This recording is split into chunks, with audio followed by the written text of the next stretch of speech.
আসসালামু আলাইকুম everyone. Welcome জানাচ্ছি সোহানাস কিচেনে আরও একটি সহজ সুন্দর ও মজাদার রেসিপি দেখার জন্য। ব্রেড পিৎজা শেয়ার করব আজ। এটা দেখতে যেমন সুন্দর, খেতেও তেমনি অনেক বেশি মজা। কোনো প্রকার ময়দা মাখা ও বেলার ঝামেলা ছাড়া ব্রেড দিয়ে 10 মিনিটে কিভাবে এত মজার পিৎজা তৈরি করবেন সেটাই শেয়ার করছি। তো চলুন কথা না বাড়িয়ে রেসিপিটি শুরু করি। তো ভিউয়ার্স, আমি এখানে একটা বেকিং ট্রে নিয়েছি। এটাতে 4 পিস ব্রেড দিয়ে দিলাম। ব্রেডের চারপাশের ব্রাউন অংশ আমি কেটে বাদ দিয়ে দিয়েছি। আপনারা ইচ্ছা করলে কিন্তু ব্রাউন অংশটা বাদ না দিয়েও এটা বানাতে পারেন। এই তো 4টা এভাবে আমি বিছিয়ে দিলাম, এটাকে সাইডে রেখে দিচ্ছি। আর পিৎজা তৈরি করতে আমি কি কি উপকরণ নিয়েছি সেটা দেখিয়ে দিচ্ছি। এখানে নিয়েছি tomato sauce, mozzarella cheese, chilli flakes. এখানে নিয়েছি আমি চিকেন। তো হাড় ছাড়া মাংসটা আমি একটু মশলা দিয়ে ভেজে নিয়েছি। আর কিছু সবজি, কর্ন, মাশরুম এগুলো নিয়েছি। তো এবার এগুলোকে সাইডে রেখে চলে যাচ্ছি পিৎজাটা ডেকোরেশন করতে। প্রথমে আমি ব্রেডের উপর লাগিয়ে দেব টমেটো সস। তো এটা আমার হোমমেড টমেটো সস, একটু বেশি পরিমাণেই দিব। আর আপনাদের কাছে যদি পিৎজা সস থাকে তাহলে সেটাও দিতে পারেন। এই তো আমি প্রথমে এভাবে টমেটো সসগুলো লাগিয়ে দিলাম। এর উপর দিয়ে দিচ্ছি মোজারেলা চিজ। তো চিজটা যতটা বেশি দেওয়া যাবে খেতে কিন্তু ততই মজা। আমার কাছে খুব বেশি ছিল না, যতটুকু ছিল আমি দিয়ে দিচ্ছি। আপনারা চেষ্টা করবেন একটু বেশি পরিমাণে দেওয়ার। তো ভিউয়ার্স, চিজ দেওয়া হয়ে গেছে, এখন আমি মাংসগুলো দিয়ে দিব।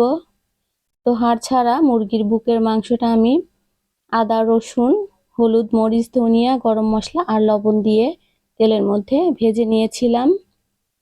এই তো এবার দিয়ে দিচ্ছি আমি পেঁয়াজ। তো পেঁয়াজটাকে আমি এভাবে পাপড়ির মতো ছাড়িয়ে নিয়েছি। আপনারা ইচ্ছা করলে কুচি করেও নিতে পারেন অথবা রিং রিং করেও দিতে পারেন, অথবা কেউ যদি বাদ দিতে চান তাহলে বাদ দিয়েও এই পিৎজাটা তৈরি করা যাবে। এই তো পেঁয়াজটাকে আমি পুরো পিৎজাতে ছড়িয়ে দিলাম। এখন দিয়ে দিচ্ছি ক্যাপসিকাম। তো আমি এখানে সবুজ ক্যাপসিকামটা ব্যবহার করেছি, এটা আমার ফ্রিজে ফ্রোজেন করা ছিল। তো দিয়ে দিচ্ছি, আপনারা যে কোনো কালারের দিতে পারেন অথবা ইচ্ছা করলে 2-3 কালারেরও দিতে পারেন। এই তো সবুজ কালারের ক্যাপসিকাম দেওয়াতে কালারটা কিন্তু খুবই ভালো লাগছে। দিয়ে দিচ্ছি এখন মাশরুম। তো ভিউয়ার্স, আমি যে উপকরণগুলো দিচ্ছি সেম সেগুলোই দিতে হবে এমন কোনো কথা নেই। আপনাদের হাতের কাছে যেগুলো থাকবে সেগুলো দিয়েও কিন্তু এই ব্রেড পিৎজাটা তৈরি করতে পারেন। এই তো মাশরুমগুলো প্রায় দেয়া হয়ে গেছে। এবার আমি দিয়ে দিচ্ছি অলিভ। এটা আমার ঘরে ছিল, যদি থাকে তাহলে দিবেন, আর না থাকলে দেওয়ার কোনো প্রয়োজন নেই।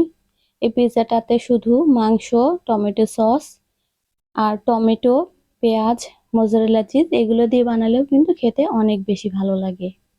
তো আরো কিছুটা চিজ আমি উপর দিয়ে এভাবে দিয়ে দিচ্ছি, তাহলে বেক করার পরে দেখতে খুব ভালো লাগে। এবার এর উপরে দিয়ে দিচ্ছি আমি কিছুটা কর্ন। তো এগুলো যদি ঘরে থাকে তাহলে দিবেন, আর না থাকলে না দিলেও তেমন কোনো স্বাদের পার্থক্য হবে না। তো এই তো কিছুটা কর্ন আমি এভাবে ছড়িয়ে দিলাম। এবার এর উপরে দিয়ে দিব টমেটো। তো ভিউয়ার্স, আমি টমেটোগুলো উপরে দিয়েছি কারণ প্রথমে আমরা সস দিয়েছি আর তার উপরে টমেটো দিলে দেখতে ভালো লাগতো না। এজন্য উপরে টমেটো দিলে বেক করার পরে দেখতে কিন্তু খুবই ভালো লাগে। এই তো টমেটোগুলো দেওয়া হয়ে গেছে। সবশেষে আমি দিয়ে দিব চিলি ফ্লেক্স। আর এটা দিলে খেতে কিন্তু ভীষণ ভালো লাগে। যদি কেউ ঝালটা পছন্দ না করেন তাহলে অ্যাভয়েড করতে পারেন এটা। তো চিলি ফ্লেক্সটা দেওয়া হয়ে গেছে। তো এবার এই পিৎজাটাকে আমি চুলাতে বেক করব।